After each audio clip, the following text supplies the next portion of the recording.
Divisional commissioner के ऊपर मजलिस इत्तेहादुल मुस्लिम MIM पक्ष का एक डेलीगेशन जो यहाँ पर डिविजनल कमिश्नर साहब से मिला और मिलने की वजह ये थी कि कुछ रोज़ से जो है तो शहर के अंदर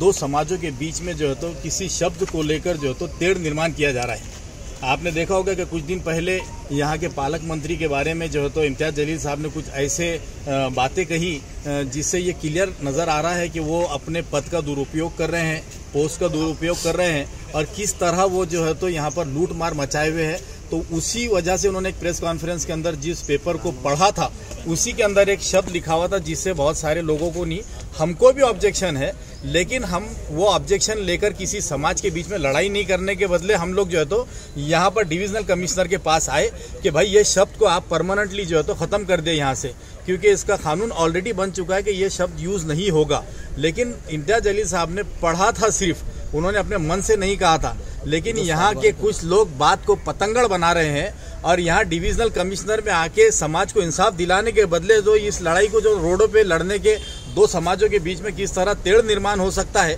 उसका काम कर रहे हैं। लेकिन एमआईएम चाहती है कि समाजों के बीच में मोहब्बत कायम रहे, इसीलिए आज जो है तो हम डायरेक्ट डिविजनल कमिश्नर साहब के पास आए कि इस शब्द को जो है तो आपके गवर्नमेंट के डॉक्यूमेंट से जो है तो परमानेंटली ख़त्म किया जाए।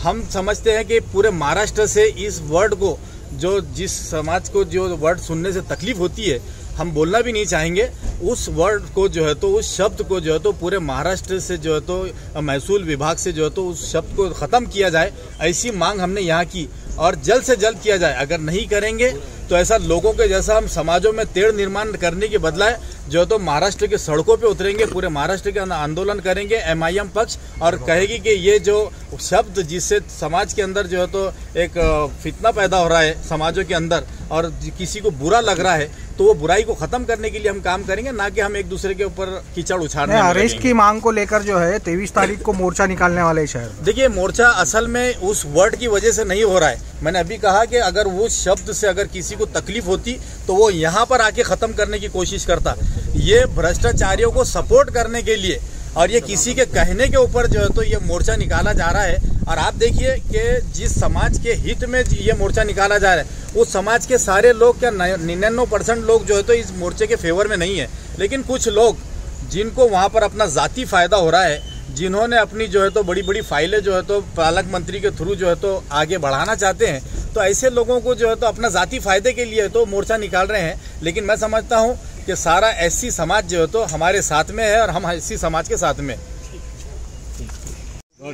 आज विभागीय आयुक्तालयांना आम्ही या ठिकाणी भेटलो, पूर्ण एमआयएमचे पदाधिकारी नगरसेवक आज या ठिकाणी उपस्थित आहोत। विषय असा होता की खासदार इम्तियाज जलील, माजी खासदार इम्तियाज जलील साहेबांनी काही दिवसापूर्वी एक पत्रकार परिषद घेतली होती। त्यामध्ये माजी मंत्री म्हणजे पालकमंत्री आणि सामाजिक न्याय मंत्री संजय शिरसाट यांनी जो भ्रष्टाचाराचा गैरव्यवहार केला आहे जमिनीचा, म्हणजे जी जमीन एससी मागासवर्गीयासाठी ही जमीन राखीव असते आणि ती गोरगरीब एससी मागासवर्गीय जमीन असते, त्या ठिकाणी फक्त ती शेती करण्यासाठी जमीन दिली जाते मागासवर्गीय समाजाला। त्या जमिनीचा घोटाळा त्यांनी या ठिकाणी केलेला आहे। त्यामध्ये ती जमीन जी आहे ती जमीन खरेदी विक्री या ठिकाणी त्यांनी स्वतःच्या मुलाच्या बायकोच्या नावावर त्यांनी ही जमीन केलेली आहे। तर आमचं या ठिकाणी म्हणणं होतं की आणि या गोष्टी सर्व प्रेस मीडियासमोर मांडत असताना त्यामध्ये जो शब्द लिहिला होता एससी मागासवर्गीय संदर्भामधला हरिजन शब्द, हा शब्द वाचून दाखवल्यामुळे काही लोकांनी सातबारवरती लिहिलेला तो शब्द होता, तो शब्द वाचून दाखवल्यामुळे काही लोकांनी त्यांच्या विरुद्ध अॅट्रॉसिटीचा एक तक्रार दिली होती। तर आमचं या ठिकाणी विभाग आयुक्तांना असं म्हणणं होतं की याच्यामध्ये जर अॅट्रॉसिटीचा गुन्हा इम्तियाज जलील यांच्यावर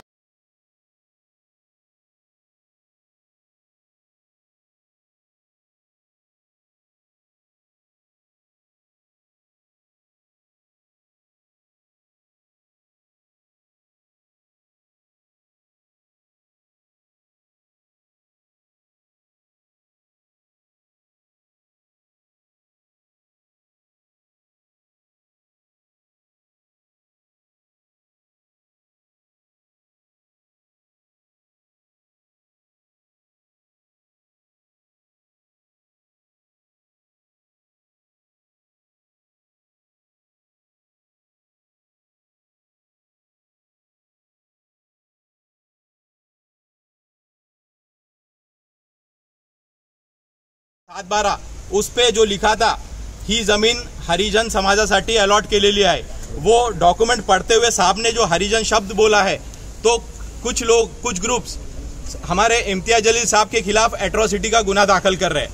एट्रोसिटी का गुना दाखिल कर रहे हैं, ठीक है, लेकिन साहब का इंटेंशन किसी समाज को या किसी की भावना दुखाने का नहीं था. ये जो झूठे गुने दाखिल कर रहे हैं, ये तुरंत दाखिल होना बंद होना चाहिए. और हमारे पार्टी की ये डिमांड है कि जिस तरह हमारे साहब के ऊपर जो दाखिल कर रहे हैं, ये हमारे साहब पे नहीं दाखिल करते हुए ये डॉक्यूमेंट जो बनाता है, जैसा तलाटी हो गया, मंडल अधिकारी हो गया, तहसीलदार हो गया, कलेक्टर हो गया, रेवेन्यू के सभी डिपार्टमेंट के लोग और revenue minister plus chief minister of Maharashtra, सबसे पहले गुना उन पे दाखिल होना चाहिए. अगर गवर्नमेंट ने, सुप्रीम कोर्ट ने अगर उस शब्द को बैन किया है, तो फिर ये लोग आज की तारीख में वो शब्द कैसा इस्तेमाल करते हैं. ये गुना दाखिल अगर नहीं होता है तो MIM महाराष्ट्र अपने तरीके से पूरे महाराष्ट्र में आंदोलन छेड़ेगी और सड़कों पे उतर के, यानी संवैधानिक तरीके से सड़कों पे उतर के आंदोलन करेगी. जय भीम, जय जय जय.